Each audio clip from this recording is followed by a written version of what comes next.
still got my belly. See that? Hey, I had told C once, she had went live on Instagram. I'm like, hold that up, so hold it down. Oh, see, don't look like nobody want to jump in.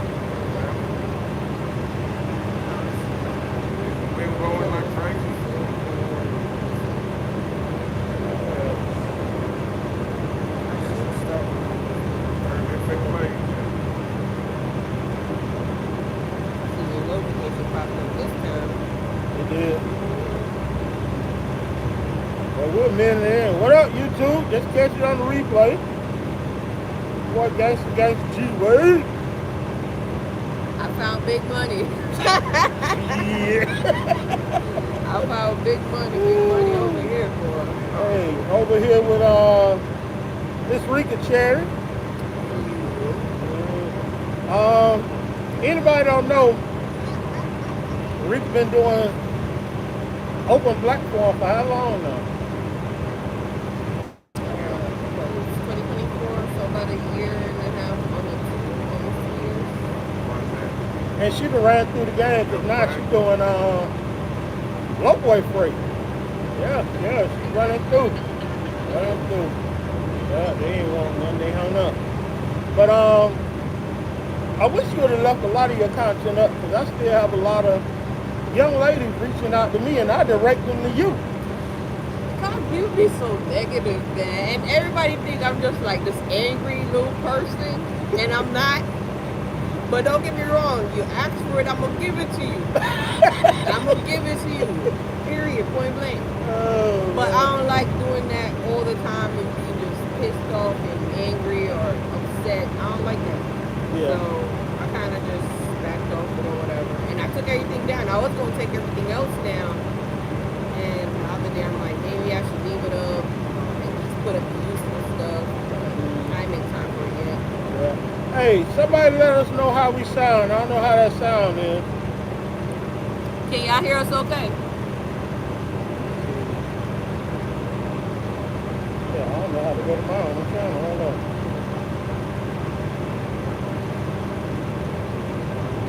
There you go, okay. See if I can read the comments on my phone. Yeah. Henry, what's up? Turn it down. Cuz gonna let me hold something. Need big money. Yeah, I'm out here struggling. She got a load. I'm about to get home. Yeah. Don't believe the hype. But what a lot of people don't realize is your setup. Cause like the load she finna take, she's gonna be very profitable compared to if I was to take that same load. No, it's only 10,000 pounds, right? I wouldn't have to pull a permit. Yeah, well, for the whip. For the whip, I had to pull a permit. But just certain stuff, cause like I'm 58 empty, you're 50 empty. Oh, so it's only an 8,000 pound difference. So, but those are numbers you don't learn how to play with when you look at your load. Oh yeah. So I already know what's gonna be overweight. What I definitely, if it's not overweight. Based on what it's weight and stuff, you already know, hey, I'm going to have to go permits for that, so that's going to cost money here and there and, all of that, because with us being as heavy as we are, he's 58,000 pounds, I'm 50,000 pounds. To stay at 80, we got to stay within a certain bracket or whatever. Yeah. Hey, got lucky and came out here less than 80, we'll leave that alone. But the point I'm trying to get at, how long did it take you to like switch over to the heavy haul mindset? People don't get that.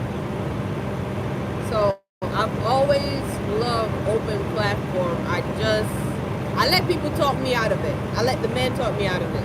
I'm sorry, not all of them, but a lot of them. You're too short. You're not strong enough. You can't do it. You're a female. And I was doing van for the longest. I started driving. I did van for Schneider. And it got boring. It got tedious. I was over it. And I'm like, I love driving. I love trucking and everything like that. But honestly, I started not liking it because I'm like, I go to the same place. I do the same thing. Sit down, wait for it to load, close the door, drive again. And it's boring. I like more active stuff. I like being outside. You know, whenever I get a load.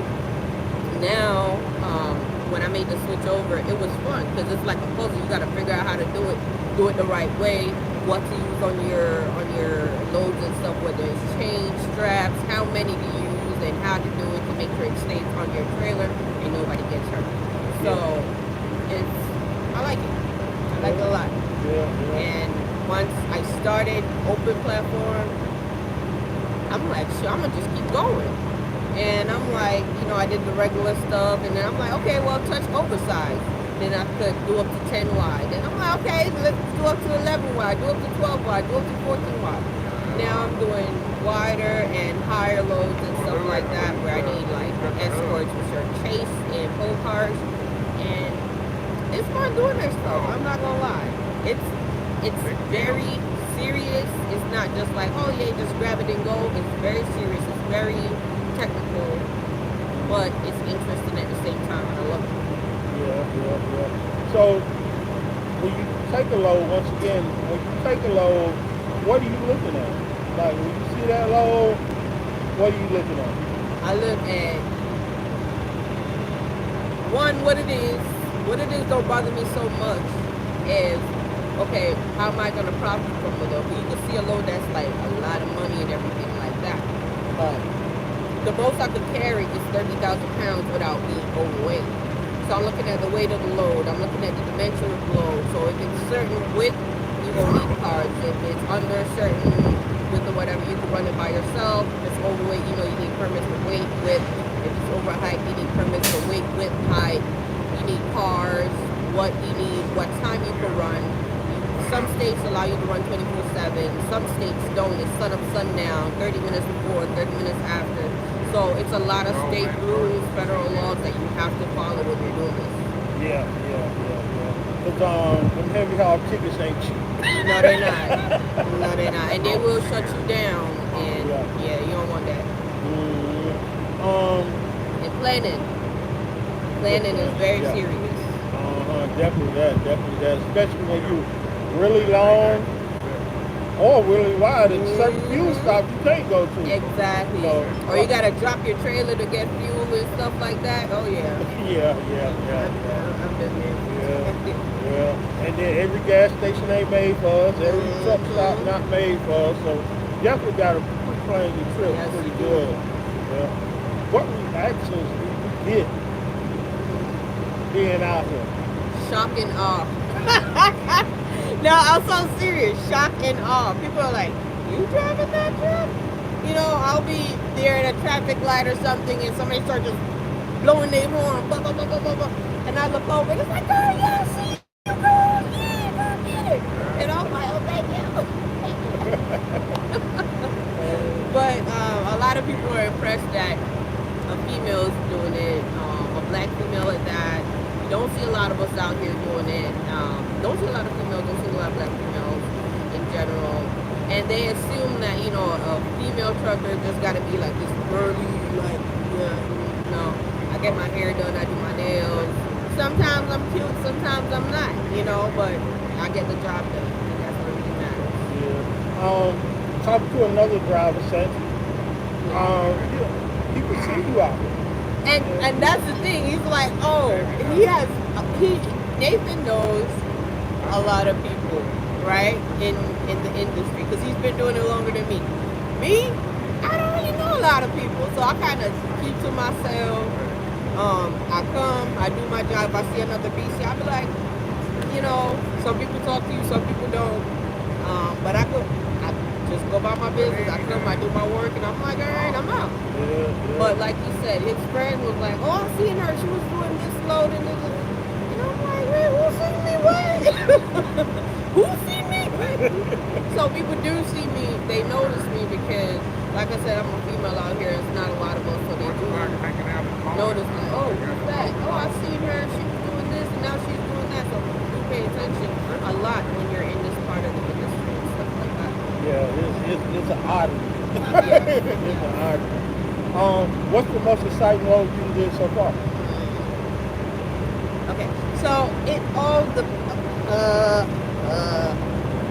okay, so My first stretch load was a 54-foot silo. Now, on paper, I was like, 54 foot, okay, I'm going to stretch the trailer, blah, blah, blah, blah, blah. It was cool.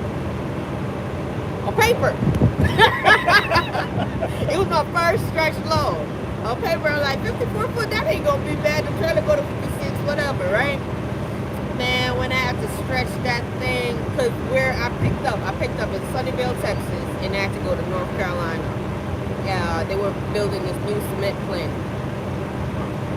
The place was so tight that I picked up, I couldn't maneuver out of there with my tractor and trailer because I was then way too long to go around the building.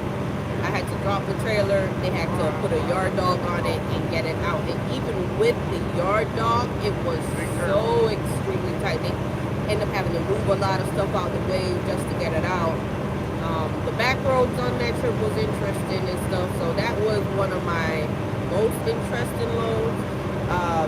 Another one was I did one of those amphibious vehicles for the military, you know, those tanks that they drive on ground and float on water, so that was pretty exciting and stuff like that.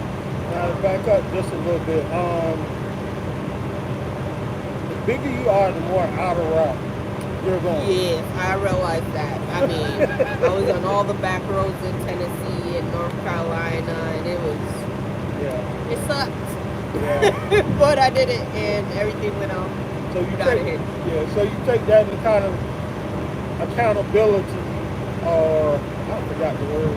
When you get ready to take a load, you take that into account. Mm-hmm. Okay, this load only going 500 miles. At least that's what it say on the paper. Mm-hmm. But you see how big it is, you know you're going to be out of route. Mm-hmm. So now those 500 miles will turn into 700 miles. Mm-hmm. So you got to really watch that when you're doing rate per mile. Yes. So, and if you have cars with you, which I had to have Chase and all of that with me and everything like that. So let's say you estimated, I could do it in one run, one day, that would just be a day rate. But with the routing, that, like you said, that 500 is turned into 700. Based on where you have to go and stuff, you have to go slower speeds, you have to maneuver and everything like that.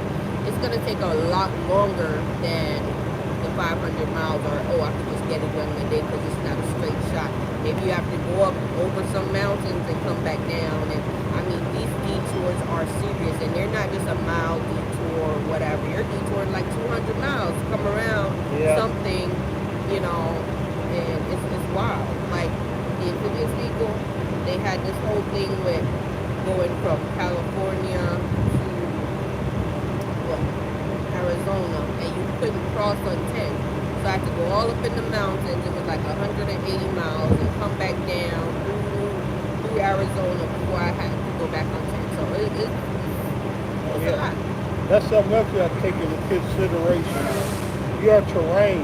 Yes. Because that weight in the mountain, that's burning up some diesel. Yes, yes.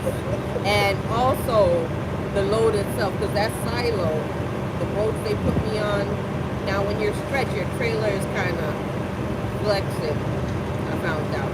So, and I call it the Hot Wheel courses, right? Where the road's like this. So the front of my tractor is like this, but the back of my trailer is like this. So it twists, and you know, the more you stretch, the more there's capabilities of that happening and how the load is. So it's not like you can secure it anymore to stop it from that because of how the load was and where they want you to secure it. So that's another thing. You got to get very creative with securement on low boy compared to a step way.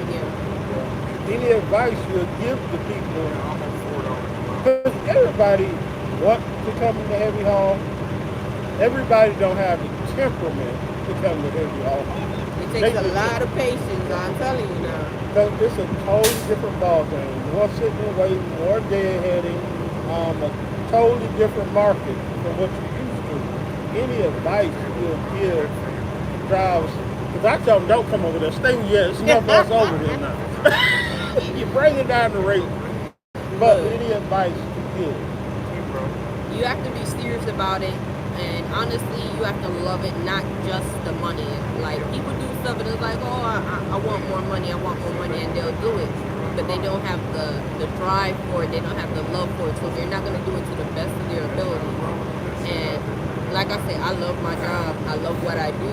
So I'm going to do it to my best capability, best anything I can. And if I don't understand something, I'm going to ask. And G-Way is one of my, probably the only person I be going, I'm like, G-Way, what do you think about this? Like, I call him and I would ask him, I'm like, I'm sorry to bother you, whatever. So if I'm ever like not sure about something, or you know, maybe a route or a load, I'm like, hey, what do you think about this or whatever, you know, I'll ask. I'm not too prideful to ask. And you know, you can't